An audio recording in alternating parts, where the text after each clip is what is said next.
যেদিকে আমি কেটেছি ওইদিকে। এটা এখন আমি ব্লাউজের গলা কাটতেছি। এই যে, তো যার জন্য কাটতেছি সে আসলে ছোট গলা নেবে। আমাকে একটা ব্লাউজের সিট আর একটা পেটিকোটের সিট দিয়েছে। তো এগুলো আসলে আমার নানি, তো বানানো হয়ে গেলে আমার নানি এসে নিয়ে যাবে। এই যে ব্লাউজটা সুন্দর মতো আমি কেটে নিলাম মাপ মতো।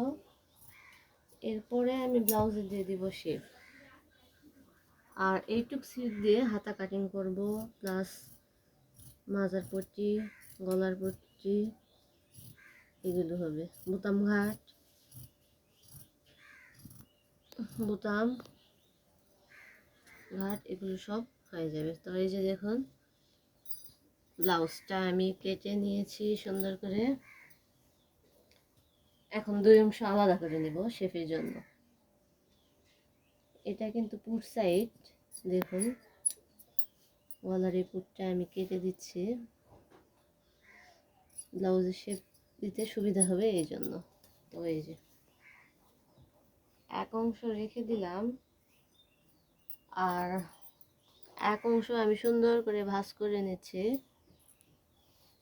ব্লাউজটা শেপ দেব বলে। এখানে সামনের অংশ কেটে দিব মাঝখান দিয়ে। এটা হচ্ছে সামনের পার্ট।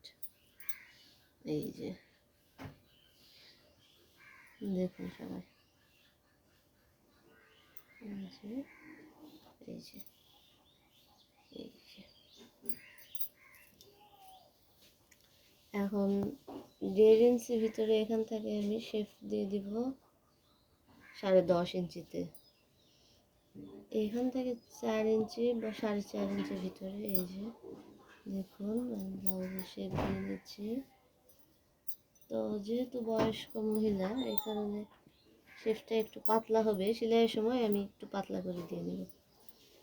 তো এক পাশে শেপ দেওয়ার পরে এখন আমি আরেক পাশে শেপটা দিয়ে নেব। এই যে এখন এখান থেকে 4.5 ইঞ্চির ভিতরে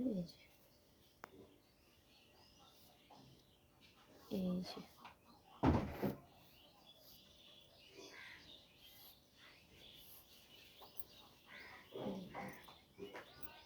তো শেপটা আমি দিয়ে দিয়েছি। আর সামনের অংশ একদম কেটে দিচ্ছে। এই যে